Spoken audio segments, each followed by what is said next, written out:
Well.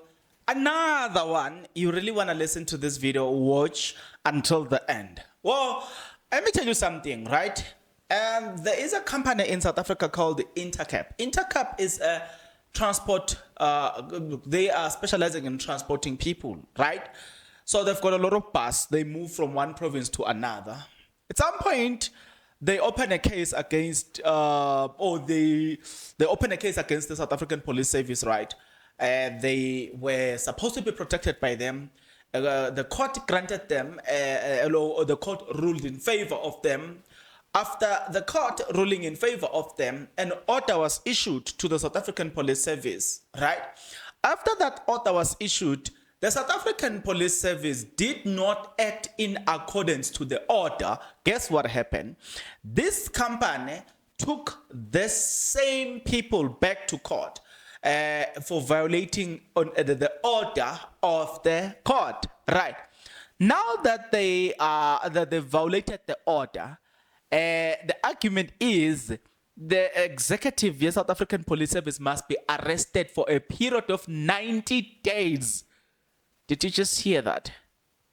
The executive of the South African Police Service must be arrested for a period of 90 days. So police must be arrested. Well, I know you will say, Bongs, can you just give me more about this? That is exactly what I'm about to do. I'm going to share with you everything that I know, provided that you're interested. But if you are interested, I want you to share everything that is within your power, and that is you subscribe, you like the video, and you comment in the comment section below. You watch the video until the end, you watch the ads, and ultimately you know what I'm saying, do the right things. Join, become a member of this YouTube channel.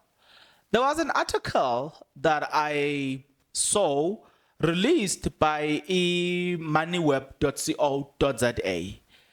Now, the heading of the article says, Intercap is seeking jail time for South African SAPS commissioners.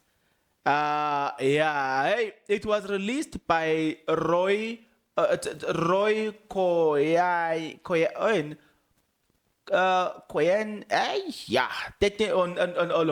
it was released then, right? I think it was on the 13th of December, right? Don't worry, we're gonna get there, right? Eastern Cape Provincial Police Commissioner Nomthetheleli Mene and National SAPS Commissioner General Sibahle Masemola appeared in High Court in Makhanda on Thursday for contempt of court for failing to implement a September 2022 court order aimed at preventing violence and intimidation against long-distance coach passengers. This thing, guys, of people being intimidated in the bus industry, it's not new. Like, honestly, guys, it's not new. And also, you will remember when the Gauteng government introduced what we call it Rea Vaya, those buses. Do you remember what used to happen there? Yeah, you guys, people were dying, people were getting shot there. So it's not a new thing. And you will remember, I think it is another bus company as well, whose drivers just will randomly get shot. Do you remember that? Okay, so it's not new, right? Apparently, it is related to taxi industry, right? It has asked the court to imprison Mene and Masemola for 90 days for contempt of court. Mene and Masemola are opposing the application and have denied that they have failed to implement an action plan to address the problem. Judgment was reserved. So, right now, okay, let me get into this one. It's so funny to hear that police must be arrested. Not in a way that you are saying, look, you are not necessarily saying or mocking Intercap, but you are simply saying, hey, there's been a lot of complaint about Amapoe or police in general. So news like this doesn't necessarily shock you, but you kind of like, yeah, I understand what they're doing, and you know what I'm saying. I understand what they're doing. So the judgment has been reserved. It has been claimed that Masemola, as a national commissioner, is not involved in the daily policing operation in South Africa, police service in the Eastern Cape. However, it will not be implemented by the SAPS on its own, but jointly with other law enforcement officials because of the strain it will place on the South African Police Service. Now, let's get into the 2022 order, which was issued in September. Intercape application follows Judge John Smith in September 2022, declaring that the Eastern Cape Transport MEC and the National Minister of Transport, who at the time was Fikile Mbalula, were obliged to take positive steps to ensure that the reasonable and effective measures were put in place to provide for the safety and security of long-distance bus drivers and passengers in the Eastern Cape, and that they had failed to fulfill that obligation. Now, the order required is Mbalula and MEC to implement practical measures, including formulation of action plan with the SAPS, which must be delivered within 20 days or by 28 October 2022, or steps they intend to take to ensure the reasonable and effective measures are put in place to provide for safety and security for long-distance bus drivers and passengers in Eastern Cape. Measures to provide for in the National Land Transport Act be considered, including extraordinary measures such as the closure of taxi routes and ranks in a declared area, and the suspension of operating license or permit in declared area. Smith said it is not disputed that the violence is not random but part of a deliberate strategy on the part of the certain taxi association.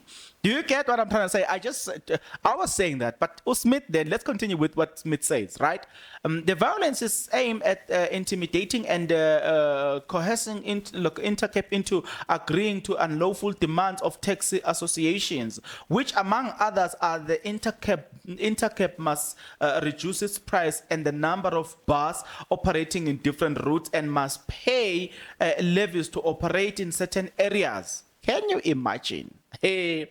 Smith added that the Transport Act vests in the MEC and the Minister of Sport the extensive power to intervene and decisively and effectively to ensure the safety of members and public when there is violence and unrest or instability in any sector of public transport. Forced to take legal action, Intercape CEO John Ferreira said on Tuesday the attacks are a result of violence campaign waged against the long-distance coach industry by Roach Taxi Association that seek to force the coach companies out of operation in Eastern Cape and other key routes in South Africa. Since the court ruling in 15 months ago, which instructed minister and SAPS officials to prevent acts of violence and intimidation against the Intercape, they have instead spent their time focused on appealing the multiple judgments handed down by the court against them. Quite interesting. Quite interesting. Quite interesting. I wouldn't go anywhere further, but it's a quite detailed article, right? What I must do as well, I must just make sure that I link the article, or I leave a link in the video description below. But it's not a first time we see something like that.